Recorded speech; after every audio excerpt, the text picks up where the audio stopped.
Looming existential crisis for cable news. This is a Washington Post story. Cable news declining influence and troubled business model are evident as TV viewership drops and cord cutting accelerates.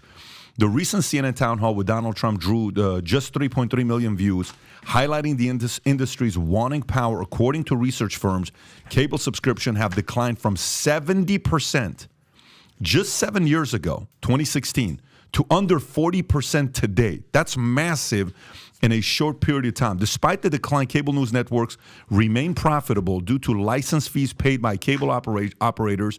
However, as cable subscribers continue to decrease, license fees may become unaffordable for operators, posing a threat to the financial foundation of cable news. While networks have ventured into digital platforms, streaming services, and apps have yet to match the popularity and profitability of traditional cable. The future of cable news is uncertain, with the industry grappling with challenges in adapting to streaming and appealing to younger viewers. This is pretty wild that that's taking place. Rob, what are your thoughts on this? I have lots of thoughts on this. I'm somebody that operates in both spaces, and not a lot of people do, right? Because some people that are in the cable news world are just there, and then some people that are sort of in our world are just here. So I've been able to sort of negotiate both spaces. They really are two different things.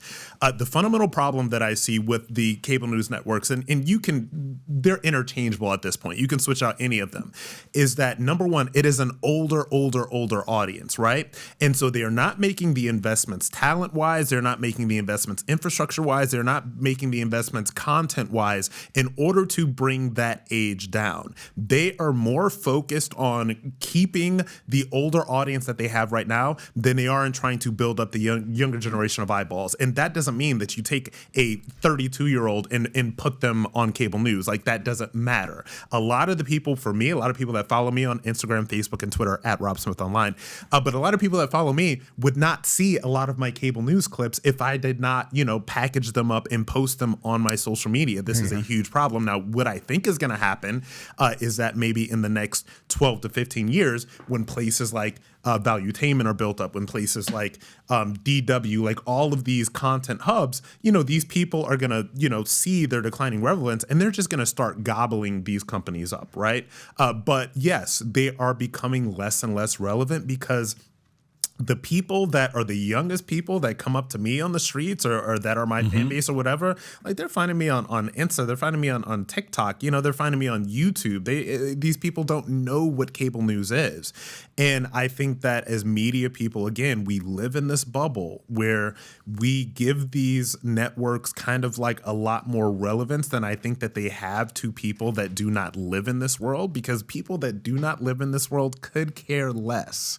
They're on their phones. They're following their people on Twitter, Insta, Facebook, YouTube, whatever. Adam. Yeah, I mean, if you just look at these numbers, it's almost shocking. If a company, if you did any company, if Tesla, JP Morgan Chase, pick a company, Amazon, Apple, the list goes on and on. If you said that cable subscriptions have declined from over 70% of households as of 2016 to now under 40% today, okay? What is that, a 40% drop, give or take? That's massive. Yeah, okay, over 40. massive. Yeah. Okay, now let's go 5 years from now. If it's at 40% now, using that same math, now you're at 20%? Yeah. At what point are you just completely out of business and bankrupt? It's pretty shocking, and I love how they say here, the future of cable news is uncertain, with the industry grappling with the challenges and adapting to streaming and appealing to younger viewers. Uncertain. It's only one thing. Pretty certain that it's completely in decline. Well, it's only one thing. Only one thing is making cable news people stick around. That's What, sports. YouTube? No, it's Oh, sports. It's sports. So what Phoenix Suns did, if you can pull up Phoenix Suns are moving away from relying on media to control them and cable. They're launching their games to be played on an OTT, their own OTT, the Suns. Do you realize what'll happen if these guys succeed?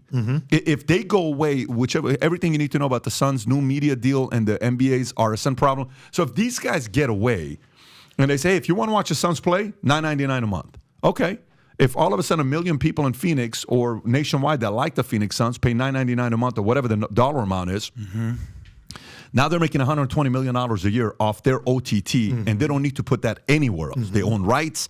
If ESPN wants clips, they got to buy it. If other people want the clips, there's certain benefits that you get. So sports is holding people within the cable network. Once sports goes, and these YouTube NFL deals, these, Spotify, if they do something, they're not right now. If Twitter picks up something with sports, if gradually this happens, unfortunately, cable news will be newspapers very quickly, and they'll have to transition. Now, don't get me wrong. This doesn't mean they're going to be done.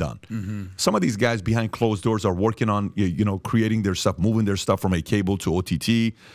Fox is doing Fox Nation. CNN tried to do CNN Plus, where Kerry Lake wanted to do the interview with CNN. I don't know if you remember that or not. There's some of these things that are out there, but we'll see what's going to happen. Tom, any thoughts on this? Yeah, you can also see that although I think Pat and I both agree that the NBA is not a very good product right now. Go Nuggets. Yeah, exactly. Relax, guys. We're rooting for the Heat around here. I mean, the product itself. Yeah. You also see things happening. For instance, I believe it's the Portland Trail Blazers. They're the first NBA team that the classic thing was a notable sportscaster doing play-by-play, and then maybe a retired player or someone who's incredibly respected in the game doing side-by-side color commentary. Well, Portland has actually put a stats guy there. And what they're doing is they're putting small stats things out there that appeal to the younger audience that's more likely to play fantasy sports. And they are the first NBA team that part of their broadcast team, as they do OTT, is like a side-by-side stats guy.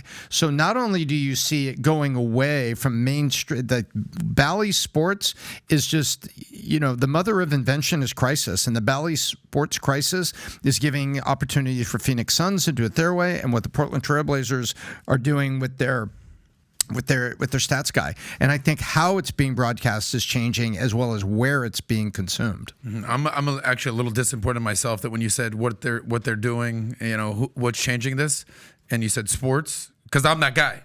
I don't have cable. I haven't had cable in years. Yeah. I watch everything on YouTube, but I do want to watch Miami Heat go to the NBA Finals when they beat the Celtics eventually. And I've done exactly that. I pay for YouTube TV, and I figure out ways to basically maneuver the system just to watch the Heat game, but I refuse to pay $9.99 a month for basically stuff that I don't watch. Yep. Right.